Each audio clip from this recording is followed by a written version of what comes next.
Hello friends, स्वागत है आपका अपना चैनल स्टडी स्टूडियो में। चलिए आज से हम लोग स्टैटिस्टिक्स जीके का रुक्मिणी प्रकाशन का 53 नंबर सेट का डिस्कशन करते हैं। देखते हैं पहला क्वेश्चन बोल रहा है सुमेलित कीजिए। ठीक है, श्रीलंका की राजधानी जयवर्धनेपुरा है। ठीक है ना। मालदीव की राजधानी हो जाएगा माले। म्यांमार की राजधानी नैपिटा।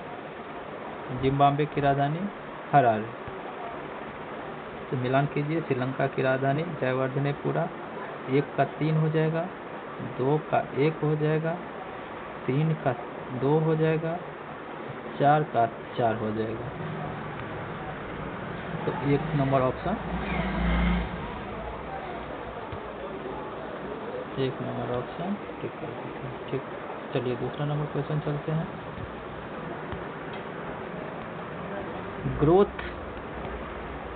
ग्रोथ एंड फाइनेंस पुस्तक किस भारतीय अर्थशास्त्री द्वारा रचित है? ग्रोथ एंड फाइनेंस पुस्तक किस भारतीय अर्थशास्त्री द्वारा रचित है? पहला है डी सुब्बाराव, दूसरा है मोंटेन सिंह अहलूवालिया, तीसरा है उषा थोराट, चौथा है डी.सी. रंगराजन। तो 2 का आंसर हो जाएगा आपको डी.सी. रंगराजन। का सॉल्यूशन देखते हैं। ग्रोथ एंड फाइनेंस पुस्तक किसके द्वारा लिखा गया है? तो डॉक्टर सी रंगराजन के द्वारा लिखा गया है। डॉक्टर सी रंगराजन प्रसिद्ध अर्थशास्त्री एवं राजनेता थे। ठीक है। डॉक्टर सी रंगराजन 1993 से 1997 तक भारतीय रिजर्व बैंक के 19वें गवर्नर के पद पर रहे हैं। डी सुब्बाराव एक भारतीय अर्थशास्त्री थे। ठीक ना। ये भारतीय रिजर्व बैंक के कम 22वें गवर्नर भी है। मोंटेन सिंह अहलूवालिया एक अर्थशास्त्री था। ठीक है, तथा भारतीय योजना आयोग के पूर्व उपाध्यक्ष भी रहे हैं।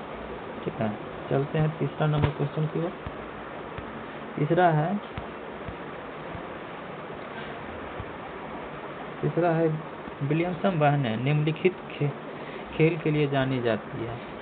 तो तीसरा का ऑप्शन हो जाएगा, पहला है बैडमिंटन से, दूसरा है टेबल टेनिस से, तीसरा है टेनिस से, चौथा है इनमें से कोई नहीं। हो जाएगा आपका टेनिस से।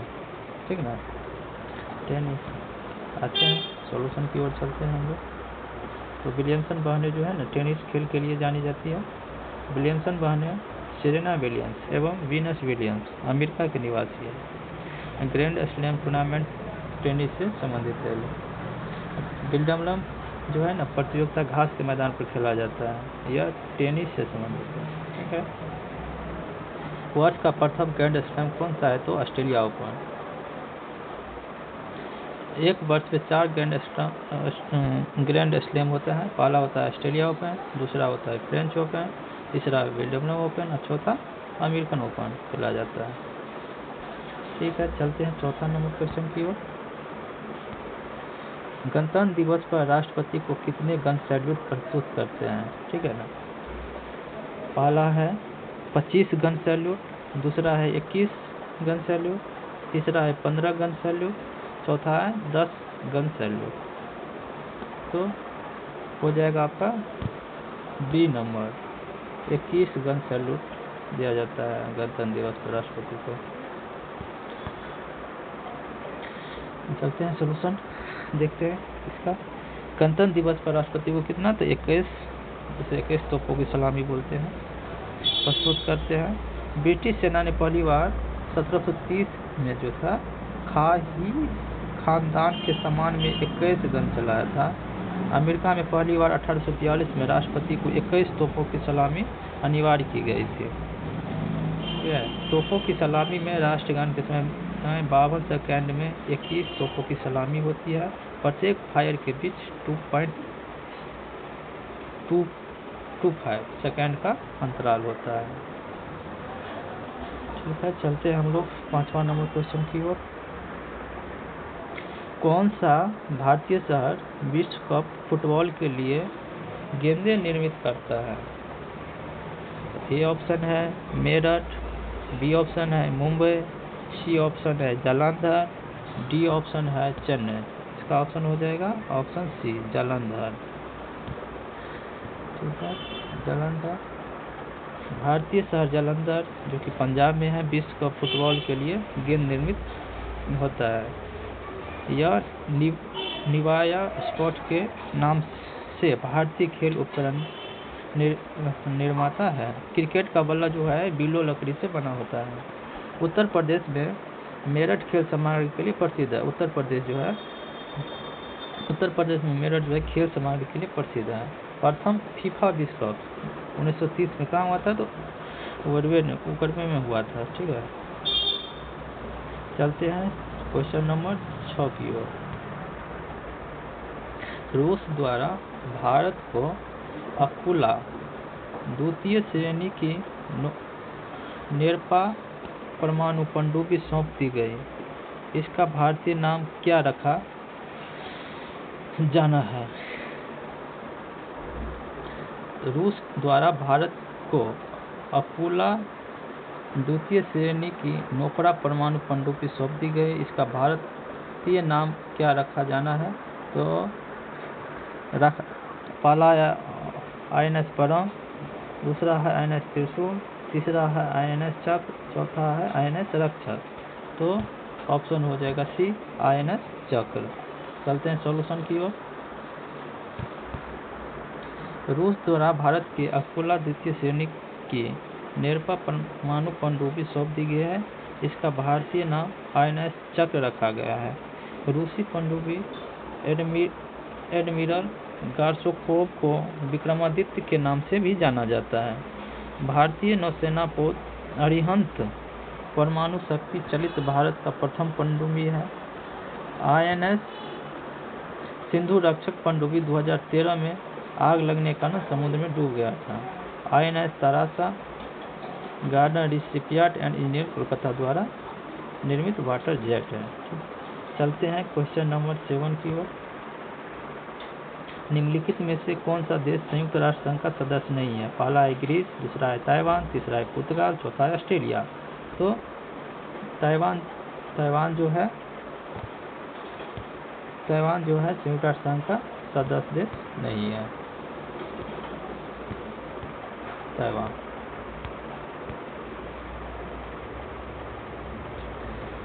देखते हैं सोल्यूशन इसका। ताइवान संयुक्त राष्ट्र संघ का सदस्य देश नहीं है। संयुक्त राष्ट्र संघ की स्थापना 24 अक्टूबर 1945 को संयुक्त राष्ट्र अधिकार पत्र पर 50 देशों के हस्ताक्षर होने के साथ हुई थी। संयुक्त राष्ट्र संघ एक अंतर्राष्ट्रीय संगठन है जिसका मुख्यालय कहाँ है? तो न्यूयॉर्क के मैनहट्टन द्वीप पर स्थित है। संयुक्त राष्ट्र संघ की संरचना में आम सभा, सुरक्षा परिषद, आर्थिक और सामाजिक परिषद, सचिवालय एवं अंतर्राज्यीय न्यायालय सम्मिलित है। वर्तमान में संयुक्त राष्ट्र संघ के कितना देश है? तो 193 देश है। ठीक है, 193वां देश कौन सा है? तो दक्षिणी सूडान है। ठीक है, चलते हैं क्वेश्चन नंबर 8। क्वेश्चन नंबर 8 क्या है? हाँ, निम्न में से कौन सा कथन असत्य है? भारत का सबसे बड़ा गुफा मंदिर कैलाश मंदिर है। भारत का सबसे ऊंचा झरना गोरसप्पा गुजरात में स्थित है। भारत की सबसे ऊंची चोटी गॉडविन स्टीन K2 है। भारत की सबसे बड़ा लिवरपूल हावड़ा ब्रिज है। देखिए, भारत का सबसे B number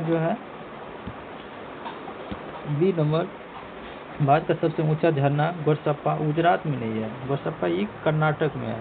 option number B जो कि गलत है। चलते हैं सॉल्यूशन की ओर। भारत की सबसे ऊंचा झरना कौन है? तो जोगिया गोरसप्पा है। कहाँ है? तो कर्नाटक में है, शरावती नदी पर स्थित है।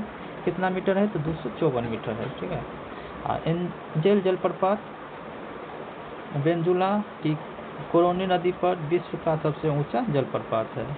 एंजल जलप्रपात जो है वेनेजुला के कोरोनी नदी पर विश्व का सबसे ऊंचा जलप्रपात है। तो एंजल जलप्रपात किस नदी पर हो जाएगा? तो कोरोनी नदी पर। ठीक ना। भारत के सबसे बड़ा गुफा मंदिर महाराष्ट्र के एलोरा में स्थित कैलाश मंदिर है। भारत की दूसरी सबसे ऊंची पर्वत चोटी कौन है? तो कंचनजंगा है। भारत की दूसरी सबसे ऊंची चोटी कौन है? तो कंचनजंगा है, 8598 मीटर। सिक्किम में महान हिमालय श्रृंखला में स्थित है। हावड़ा ब्रिज कोलकाता में हुगली नदी के ऊपर बना है।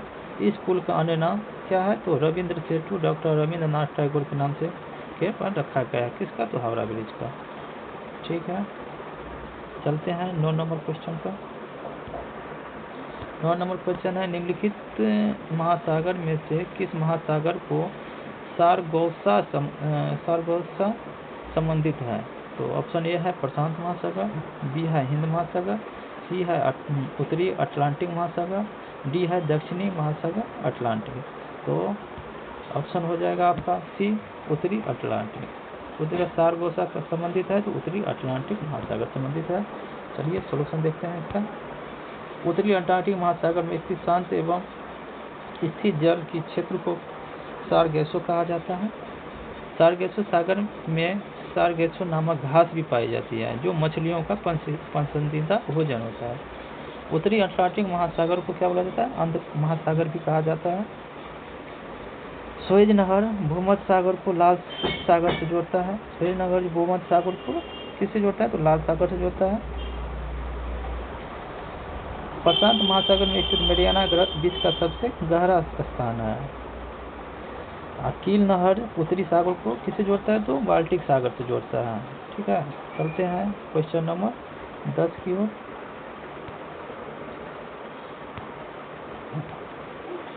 हाँ, इसमें मिलान करने वाला है। देखिए नृत्य है जो कि राज्य से मिलाना है। जैसे बिहू नृत्य है तो बिहू कहाँ का है? तो असम का हो जाता है। काला नृत्य, ठीक है, काला नृत्य हो जाएगा आपको, काला नृत्य हो जाएगा महाराष्ट्र से। ठीक है ना, काला नृत्य महाराष्ट्र से। बेम्बू नृत्य कहाँ हो जाएगा? तो नागालैंड से। और डांडिया गुजरात से। तो मिलान कीजिए, बिहू हो जाएगा 1 का 2 नंबर, बी का हो जाएगा 4 नंबर, सी का हो जाएगा 1 नंबर और डी का हो जाएगा 3 नंबर। इसके हिसाब से ऑप्शन नंबर आपका हो जाएगा सी नंबर। ठीक है ना, चलते हैं देखिए और इसका और सॉल्यूशन देख लेते हैं। जैसे नागालैंड का लोक नृत्य सब देखिए, जैसे बैम्बू, चोंग, खेवा, लीम, नुरालिए, ये सब कहाँ का है? तो नागालैंड से संबंधित है। असम के देखिए बिहू, बिछुआ, नट पूजा, अंकिया नाट इत्यादि सब कहाँ का है? तो असम का है। डांडिया, गरबा, पनिहारी, रासलीला, टिप्पणी कहाँ का है? तो गुजरात का है। काला नृत्य, लावनी, तमाशा, ललिता, पोवारा ये सब कहाँ का है? तो महाराष्ट्र का है। यक्षगान, कुनिता, करगा, लाम्बी इस कहाँ का है? तो कर्नाटक का है। और छऊ, सरहुल, जट जटिन ये झारखंड का है। ठीक है, चलते हैं 11 नंबर क्वेश्चन पे। निम्नलिखित में से कौन गोल्डन ग्लोब 2009 जीतने वाला पहला भारतीय है? ऑप्शन है ए है शिव कुमार शर्मा, बी है अनु मलिक, सी है जकीर हुसैन, डी है AR रहमान। तो ऑप्शन हो जाएगा आपका डी नंबर AR रहमान। चलते हैं सॉल्यूशन की ओर।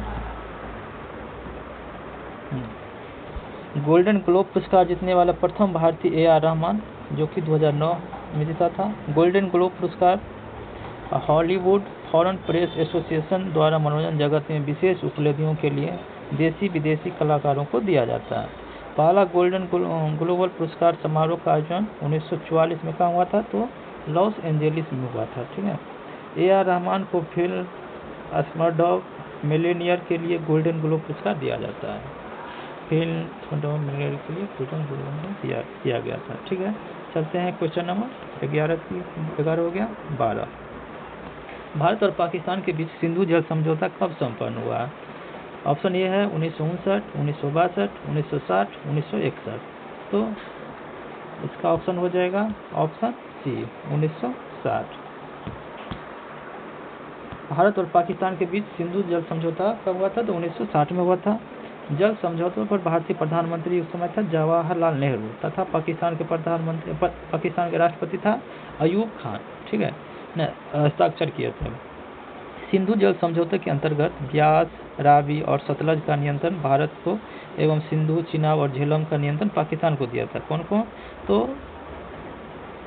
ब्यास, रावी और सतलज का नियंत्रण भारत को और सिंधु, चिनाब और झेलम का नियंत्रण पाकिस्तान को दिया गया था। और सिंधु नदी के जल का 20% भाग जो भारत का उपयोग करेगा और 80% भाग को तो पाकिस्तान, ठीक है। सिंधु नदी का उद्गम तिब्बत के मानसरोवर के निकट इस हेतु सीन का बाब, जिसे बोला जाता है सानो खाव्य बाब के नामक जलधारा से हुआ है। किस नदी का? तो सिंधु नदी का। चलते हैं 13 नंबर क्वेश्चन की ओर। सलमान रुश्दी के नवीनतम उपन्यास का नाम क्या है? तो पहला ऑप्शन है द मूव्स लास्ट, दूसरा है ग्रेम्स, तीसरा है द सेम, चौथा है the ground beneath her feet. तो ऑप्शन हो जाएगा आपका option number D, the ground beneath her feet. चलते हैं सोल्यूशन देखते हैं इसका कुछ। सलमान रुश्दी का नवीनतम उपन्यास है the ground beneath her feet. Sir Ahmed Salman Rushdie एक भारतीय मूल के ब्रिटिश उपन्यासकार एवं निबंधकार है। मिडनाइट चिल्ड्रेन उपन्यास के लिए इन्हें बुकर पुरस्कार मिला था। कब? 1981 में। Shalimar, the crown, the enchanted of Florence, the golden house इत्यादि सलमान रुश्दी की पुस्तकें। कौन कौन? तो Shalimar, the crown, the enchanted of Florence, the golden house, ये सब किसका पुस्तक है? तो सलमान रुश्दी का पुस्तक है। चलिए चलते हैं ऑप्शन 14 नंबर क्वेश्चन की ओर। काशी विश्वनाथ मंदिर कहाँ स्थित है? तो हम लोग सब जानते हैं काशी विश्वनाथ मंदिर कहाँ है, तो वाराणसी में है, ठीक है। चलिए इसका सोल्यूशन देखते हैं।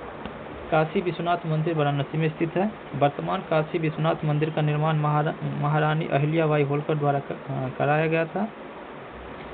केदारनाथ जो कि उत्तराखंड में है, भगवान शिव को समर्पित है। बद्रीनाथ उत्तराखंड के चमोली जिले में स्थित है। मंदिर बद्री नारायण भगवान विष्णु को समर्पित है। प्रयागराज इलाहाबाद में गंगा यमुना सरस्वती नदियों के संगम स्थल है, ठीक है। चलते हैं 15 नंबर क्वेश्चन की ओर। लोसांग उत्सव कहाँ मनाया जाता है? ठीक है, ऑप्शन ए है सिक्किम, बी है असम, सी है त्रिपुरा, डी है नागालैंड। तो बताइए, इसका ऑप्शन हो जाएगा आपका सिक्किम, ऑप्शन ए। चलिए सॉल्यूशन देखते हैं। लोसांग उत्सव सिक्किम राज्य में मनाया जाता है।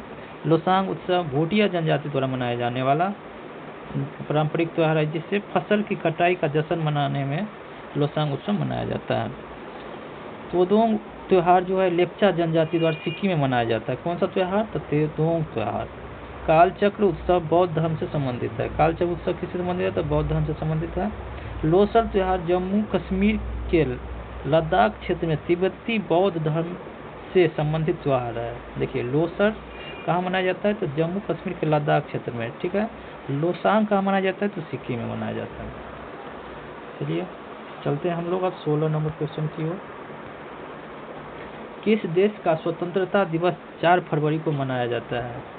ठीक है, ऑप्शन ए है पाकिस्तान, बी है म्यांमार, सी है मलेशिया, डी है इंडोनेशिया। तो इसका ऑप्शन हो जाएगा आपका म्यांमार, ठीक है। चलते हैं सोल्यूशन देखते हैं हम लोग। म्यांमार देश की स्वतंत्रता दिवस 4 जनवरी को मनाया जाता है। म्यांमार 4 जनवरी 1948 को ब्रिटेन से आज़ाद हुआ था, ठीक है, 4 जनवरी 1948 को। मलेशिया का स्वतंत्रता दिवस 31 अगस्त को मनाया जाता है। मलेशिया का स्वतंत्रता दिवस कब मनाया जाता है? तो 31 अगस्त को मनाया जाता है। इंडोनेशिया का स्वतंत्रता दिवस कब मनाया जाता है? तो 17 अगस्त को मनाया जाता है। अब पाकिस्तान का स्वतंत्रता दिवस कब मनाया जाता है? तो 14 अगस्त को मनाया जाता है। अफगानिस्तान अपनी आज़ादी 19 अगस्त 1919 से मनाता आ रहा है, ठीक है। अब बांग्लादेश 26 मार्च 1971 से स्वतंत्रता दिवस मनाता आ रहा है। श्रीलंका का स्वतंत्रता दिवस 4 फरवरी 1948 को मनाया जाता है। ठीक है, चलते हैं हम लोग 17 नंबर क्वेश्चन पर। डीवीडी का पूरा नाम क्या है? ऑप्शन ए है गतिशील वाष्पशील डिस्क, दूसरा है गतिशील आभासी डिस्क, गतिशील बहुमुखी डिस्क, चौथा है डिजिटल दृश्य डिस्क। तो ऑप्शन हो जाएगा आपका डिजिटल बहुमुखी disc, option C number, option C number. ठीक है, चलते हैं सॉल्यूशन देखते हैं। हाँ, डीवीडी का विस्तृत रूप है डिजिटल वर्सटाइल डिस्क, जिसे हिंदी बोला जाता है डिजिटल बहुमुखी डिस्क। सीडी का फुल फॉर्म है कॉम्पैक्ट डिस्क,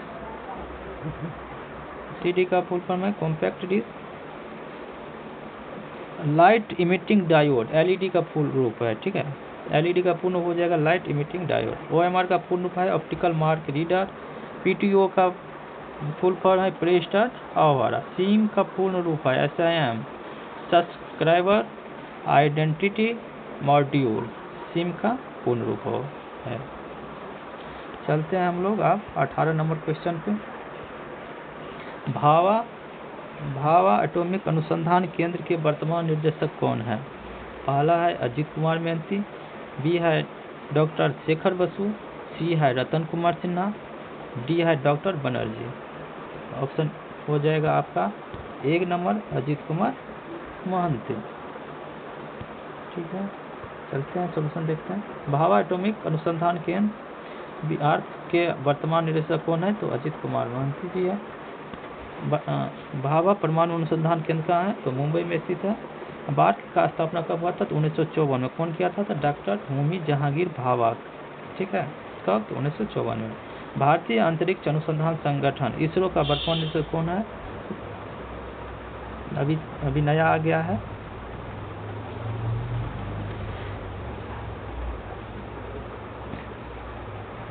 इस क्वेश्चन को यहाँ के शिवम को काट के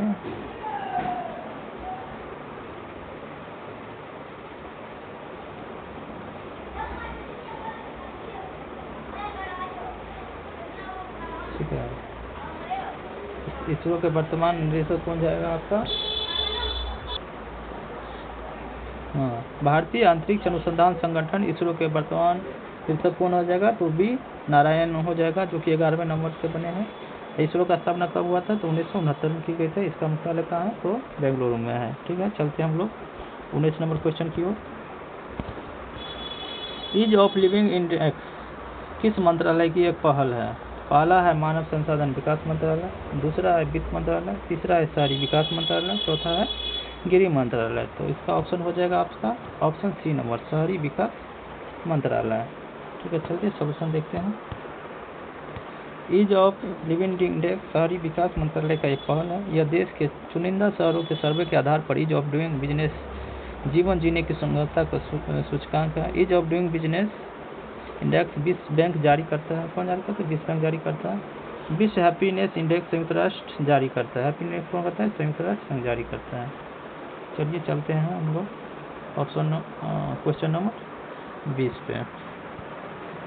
भारत का कौन सा मंत्रालय भारत में गौ हत्या करने को नियंत्रित करता है? ऑप्शन ए है होम, दूसरा है पर्यावरण, तीसरा है रक्षा, चौथा है कृषि। तो आपका ऑप्शन हो जाएगा आपका पर्यावरण। ठीक है, चलिए सॉल्यूशन देखते हैं।